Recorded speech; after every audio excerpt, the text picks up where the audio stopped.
Federal board secondary education کی بک کے پہلے چیپٹر میں ہم نے چند ٹاپکس کو کور کیا تھا. آج ہم ابن سینا کے بارے میں بات کریں گے. ابن سینا کا پورا نام حسین بن عبداللہ بن حسین تھا اور ان کو عام طور پر شیخ ابو علی سینا کہا جاتا ہے، جیسے کہ بہت زیادہ مشہور ہے ابن سینا یا ابی سینا یا ابو علی سینا. ابن سینا نے اپنا نام میڈیسن، فلاسفی، فزکس، ایسٹرونومی اور میتھمیٹکس میں پیدا کیا. وہ عرب خاندان سے تعلق رکھتے تھے اور 6 سال کی عمر میں ان کا خاندان بخارا مائگریٹ ہو کر کے آیا، جبکہ 10 سال کی عمر میں انہوں نے اپنا قرآن پاک کمپلیٹ کیا. 21 سال کی عمر میں انہوں نے اپنی ٹیچنگ کو اسٹارٹ کیا. وہ اپنی ٹیچنگ کے دوران ہی ابو ریحان البیرونی سے ملے اور ان کو سلطان محمود غزنوی کے دربار میں لے کے گئے. ابن سینا کی جو کتاب بہت زیادہ فیمس ہوئی وہ الشفا تھی، کیونکہ ان کا نام میڈیسن میں بہت زیادہ تھا اور وہ فزسسٹ تھے، اور یہ کتاب 18 والیومز پر مشتمل ہے. ابن سینا کے ایجوکیشنل کانسیپٹس زیادہ تر لاجک، انسائٹ اور سینسس پر مبنی تھے، یعنی کہ انہوں نے سورس آف نالج پر کام کیا اور انہوں نے بیان کیا کہ ہماری ایک سکس سینس بھی ہوتی ہے جو کہ انٹیوشن ہوتی ہے، یعنی کہ ہم کسی بھی چیز کو بنا کسی ریزن کے اور کانشیسنس کے ایک دم سے جان لیتے ہیں، وہ ہماری انٹیوشن کہلاتی ہے یا وجدان کہلاتا ہے. اس کے علاوہ سینسس کو ہم نالج کو کمپریہنسو وے میں حاصل کرنے کے لیے استعمال کرتے ہیں. اور پھر ویلیوز ڈیولپمنٹ میں انہوں نے بہت زیادہ فوکس کیا اور کہا کہ اللہ تعالیٰ تک پہنچنے کے لیے آپ کی ویلیوز ڈیولپمنٹ بہت زیادہ ضروری ہیں.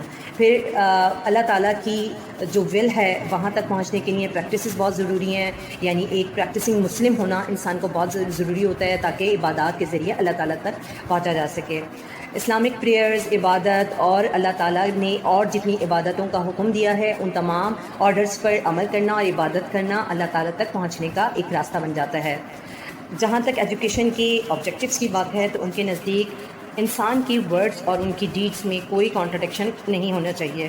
انہوں نے کریکولم کو یا نالج کو 3 حصوں میں ڈیوائڈ کیا، 3 کیٹیگریز میں ڈیوائڈ کیا. پہلی جو کیٹیگری تھی وہ سپیریئر نالج تھی، دوسری ورلڈلی نالج تھی اور تیسری انٹرمیڈیٹ نالج تھی. سپیریئر نالج یا سپیریئر سبجیکٹس میں انہوں نے میٹا فزکس کو، لاجک اور ایتھکس کو رکھا ہے، کیونکہ یہ سپیریئر ہے، انسان کے اندر کریٹیکل نالج، ریزننگ اور کریٹیکل تھنکنگ کا اضافہ کرتی ہے. میٹا فزکس جو کہ ماں بعد الطبیعت ہے، یعنی کہ ایسی ٹروتھ یا ریالٹی جو کہ ہمیں نظر نہیں آتی لیکن وہ سچ ہوتی ہے، جیسے کہ اینجلس ہیں، جیسے کہ موت ہے، اور یہ ایسی چیزیں ہیں جو کہ سپیریئر ہیں. اور لاجک جس کے اندر ہمیں اپنے دماغ کو استعمال کرنا ہوتا ہے، اپنے آئی کیو کو استعمال کرنا ہوتا ہے. اور ایتھکس کہ یہ ایسی چیزیں ہیں کہ جو ہمیں نظر نہیں آتی، جو مٹیریل ورلڈ میں نہیں ہوتی لیکن ہم ان چیزوں کو سچ مانتے ہیں. ورلڈلی سبجیکٹس میں انہوں نے فزکس کو، کیمسٹری اور میڈیسنس کو رکھا ہے، جبکہ انٹرمیڈیٹ سبجیکٹس میں انہوں نے میتھ، ایسٹرونومی اور میوزک کو رکھا ہے. ان کے نزدیک جو سپیریئر سبجیکٹس ہیں یہ انٹلیکچوئل لیول کے سبجیکٹس ہوتے ہیں. اس کے بعد ورلڈلی سبجیکٹس وہ ہیں جو کہ دنیا میں ہمیں ڈفرینٹ کیریئر کو پرسو کرنے میں اور ڈفرینٹ چیزوں کو، یعنی سائنٹیفکلی ان چیزوں کو سمجھنے میں یا نیچرل سائنس کو سمجھنے میں مدد دیتے ہیں. اور اس کے بعد میتھ، ایسٹرونومی اور میوزک آتے ہیں. انہوں نے لرنرز کو پریکٹسنگ مسلم بنانے پر فوکس کیا. ان کے نزدیک ٹیچنگ کے ذریعے سے بچوں کے اندر انسائٹ کو ڈیولپ کیا جا سکتا ہے تاکہ وہ اپنے دماغ کو استعمال کر کے ریالٹی تک، فیکٹ تک پہنچ سکیں اور اپنی پرسنالٹی کو ڈیولپ کر سکیں.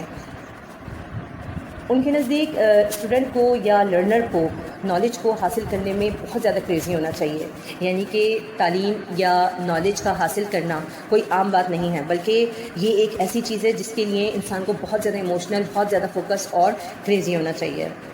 پھر ان کے نزدیک یہ بھی تھا کہ اسٹوڈنٹس کو بالکل فریڈم نہ دے دی جائے، یعنی ہر قسم کی فریڈم آف ایکسپریشن نہ ہو، بلکہ ان کو ایک لمیٹڈ فریڈم آف اسپیچ یا ایکسپریشن دینا چاہیے. اگر ان کو ان لمیٹڈ فریڈم آف اسپیچ یا ایکسپریشن دے دیا جائے تو وہ رسپیکٹفل باؤنڈریز کو کراس کر جاتے ہیں اور ار رسپیکٹ بیہیویئر پر آ جاتے ہیں. اسٹوڈنٹ ٹیچر کے ریلیشن شپ میں انہوں نے سب سے زیادہ فوکس جو کیا وہ اللہ تعالیٰ کے ساتھ انسان کا ریلیشن شپ ہیلدی ہونا چاہیے، اور وہ جب بھی اللہ تعالیٰ کی عبادت کرے تو جوائے انداز میں کرے. اللہ تعالیٰ کی جہاں پہ وہ موجود ہو تو اس کا جو پریزنس ہے وہ جوائے فل ہونا چاہیے، فرینڈلی ہونا چاہیے دوسرے لوگوں کے ساتھ، اور دوسروں کی رسپیکٹ کرنی چاہیے. یعنی رسپیکٹ اور فرینڈلی ہونا ان کے نزدیک بہترین ویلیوز ہیں.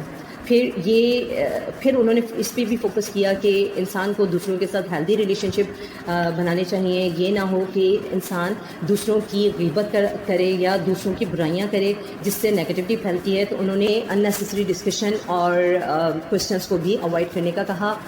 نالج کو شیئر کرنا چاہیے تاکہ انسان اپنی پرسنالٹی کو بھی ڈیولپ کرے اور دوسروں تک وہ اویئرنیس پہنچائے جو کہ اس تک پہنچی ہے.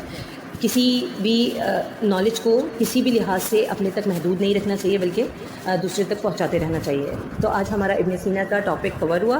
انشاءاللہ ہم نیکسٹ ٹاپک دوسری ویڈیو میں بیان کریں گے. جب تک کے لیے اللہ حافظ.